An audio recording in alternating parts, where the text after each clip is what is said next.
Hello बच्चों, अब जो डेंसिटी का एक जो मैंने वीडियो अपलोड किया है उसमें कुछ न्यूमेरिकल्स मैंने करवाए थे। अब एक छोटा सा वीडियो और लेकर आई हूँ तो ताकि आपकी प्रैक्टिस और अच्छे से हो जाएगी। तो मैं और इसके अंदर न्यूमेरिकल्स आपको बताने वाली हूँ regarding density of unit cell कि और क्या तरीके से है जो क्वेश्चन है वो आ सकते हैं।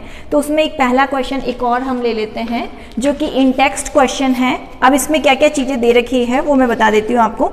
यहाँ पर आपको दे रखा है सबसे पहले मोलर मास। मोलर मास का मतलब हो गया कैपिटल M, जो कि होगा क्वेश्चन में दे रखा है 2.7 into 10 to the power -2 kilogram mole inverse. ये तो आपको क्वेश्चन में दे रखा है। फिर वो आगे कह रहा है it forms cubic unit cell with edge length, मतलब एज लेंथ आया मतलब ए आ गया। वो कितना दे रखा है 405 पिकोमीटर। उसके बाद में डेंसिटी आप लोगों को दे रखा है D, मतलब डेंसिटी का मतलब हो गया D। वो दे रखा है 2.7 into 10 to the power 3 kilogram metre inverse cube. अब आपको फाइंड क्या करना है, what is the nature of cubic unit cell. तो मैंने पहले भी कहा था कि जब भी क्वेश्चन में नेचर आ जाए इसका मतलब you have to find Z, मतलब हमको क्या फाइंड करना है, वहाँ पर जेड है उसको फाइंड करना है। तो यहाँ पर ये चीज़ें दे रखी है और उसके बेसिस पे मेरे को जेड का है वो पता लगाना है। अब यहाँ पर इस चीज़ पर मैं वापस आ जाती हूँ। यहाँ पर मैंने लिखा हुआ है पिकोमीटर। इसे प्रीवियस वीडियो में भी मैंने बताया था। पिकोमीटर का मतलब होता है वहाँ पर 1 picometre equals to 10 to the power -12 metre. तो यहाँ पर बाकी सारी चीज़ें हैं किलोग्राम और मीटर में दे रखी हैं, तो इसका मतलब इसको भी मेरे को मीटर में ही रखना है। अगर ये बाकी चीज़ें सेंटीमीटर में होती तो मैं इसको सेंटीमीटर में कन्वर्ट कर देती। अभी मैं क्या लिखूंगी 405 into 10 to the power -12 metre. ये हो गया मेरा। अब मेरी सारी चीजें एक जैसी हो गई। अब मुझे क्या करना है, सबसे पहले फॉर्मूला लिखना है। तो D का फॉर्मूला क्या हुआ, Z into M upon A cube into N A. ये मैंने फॉर्मूला लगा दिया। मुझे फाइंड क्या करना है Z, तो Z को मैं इधर लेकर आ गई। अब D into A cube into N A upon क्या हो जाएगा M। अब मुझे कुछ भी नहीं करना, वैल्यूज पुट करते जाना है। Density 2.7 into 10 to the power 3 है और A की वैल्यू है 405 इंटू 10 टू द पावर -12, ठीक है, मीटर था, उसका क्यूब कर दिया हमने। Na की value 6.022 into 10 to the power 23 हो गया अपॉन मोलर मास जो दे रखा है वो है 2.7 इंटू 10 टू द पावर -2। अब ये वैल्यूज अगर आप पुट करोगे, कैलकुलेट करोगे, थोड़ा डर तो लग रहा होगा क्योंकि इतनी लंबी चौड़ी कैलकुलेशन है, स्पेशली बायो वालों को। मैं भी बायो की, मुझे भी इन सब चीज़ों से वैसे तो बहुत डर लगता है, पर क्या करें, करना तो पड़ेगा। तो जब इन सब को हम कैलकुलेट करेंगे तो यहाँ पर जो आंसर आएगा वो आएगा 4। तो आपको 4 देखकर समझ जाना है यहाँ पर कि जो यूनिट सेल का जो नेचर होगा वो क्या होगा, यहाँ पर FCC होगा। तो यहाँ पर अगर आपको 4 मिलता है तो इसका मतलब FCC, CCP, HCC में से कुछ भी हो सकता है। और अगर वही अगर 2 होता तो यहाँ पर BCC हो जाता, 1 होता तो सिंपल प्रिमिटिव सेल हो जाता। तो ये था एक छोटा सा न्यूमेरिकल जिसके अंदर हमें नेचर ऑफ यूनिट सेल। तो एक और तरीका हो गया कि भाई किस तरीके से क्वेश्चन है वो आ सकता है। अब एक लास्ट क्वेश्चन एक और ले लेते हैं जो कि बहुत सिंपल है, बहुत ज़्यादा सिंपल है।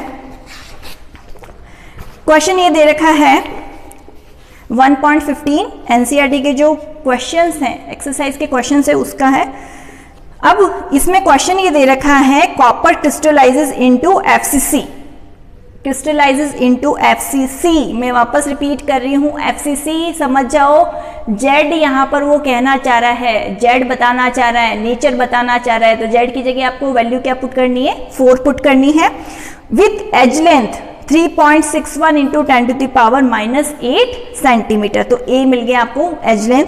उसके बाद में वो क्या कह रहा है, show that calculated density is in agreement with its measured value of 8.92 gram centimetre inverse cube.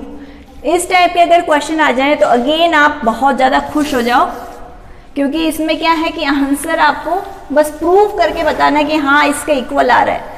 क्योंकि अगर हम कैलकुलेशन सही करेंगे तो आंसर तो उतना आना ही आना है। तो अगर इस टाइप के भी क्वेश्चन अगर आ जाते हैं आपके सेट में तो भी बहुत आपको खुश हो जाना है कि भाई इसमें तो हमको कुछ करना ही नहीं है।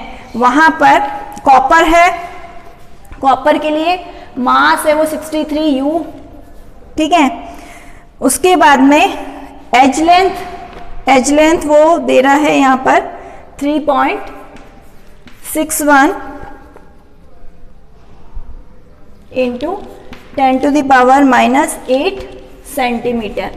डेंसिटी जो हमें कैलकुलेट करनी है आनी कितनी चाहिए, 8.92 ग्राम सेंटीमीटर इनवर्स क्यूब, और जेड वो एफसीसी बता रहा है तो इसका मतलब कितना हो जाएगा, 4 हो जाएगा। अब ये सारी वैल्यूज अगर मैं पुट करूं यहाँ पर तो डी मेरे को कैलकुलेट करना है और कैलकुलेट करने का आंसर भी उन्होंने बता दिया कितना आना चाहिए, बस आपको प्रूफ करके बताना है कि यहाँ पर आंसर है वो कितना आना चाहिए, 8.92 आना चाहिए। तो सबसे पहले फॉर्मूला लिखा z into M upon A cube into N A. सारी चीजें हमको दे रखी है यहाँ पर, एफसीसी है तो 4 हो गया, m की जगह 63 हो गया, a का मतलब क्या हो गया वहां पर 3.61 इंटू 10⁻⁻8 का क्यूब हो गया, na का मतलब हो गया 6.022 इंटू 10⁻23। जब आप इसको सॉल्व करके देखोगे तो आंसर है वो 8.92 आपको मिल जाएगा, और नहीं भी मिले तो आप लेकर आ जाना, क्योंकि आंसर तो अगर आप इसका सही कैलकुलेशन करोगे तो इतना ही आएगा। तो इस टाइप के क्वेश्चंस हो गए, मोलर मास वाले क्वेश्चंस हो गए, जिसमें जैसे आपको मास पूछ लिया जाए चाहे सिल्वर का चाहे कॉपर का, तो मैंने पहले भी वीडियोस में कहा है इस टाइप के क्वेश्चन आ जाएं तो आप बहुत मतलब लकी हो एक तरीके से, क्योंकि उसमें क्वेश्चन के अंदर आंसर है वो पहले से ही हमको पता रहते हैं, तो हमें ज़्यादा कैलकुलेशन में अपना टाइम है वो वेस्ट नहीं करना होता। तो अब वो आपकी लकी बात है कि किस टाइप का क्वेश्चन आता है।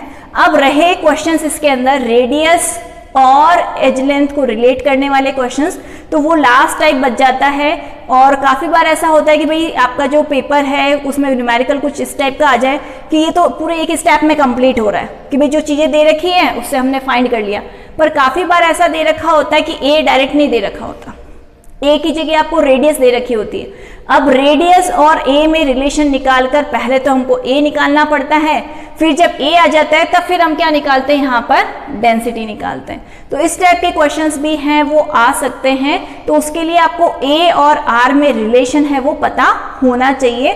तो उसके लिए भी मैंने आप लोगों को जो पैकिंग एफिशिएंसी जब पढ़ाया था टॉपिक, तो उसमें ए और आर में रिलेशन है वो निकाल के बताया था, तो उससे रिलेटेड 2-4 क्वेश्चन है वो मैं और लेकर आ जाऊंगी और वीडियो एक और उसके ऊपर बना दूंगी।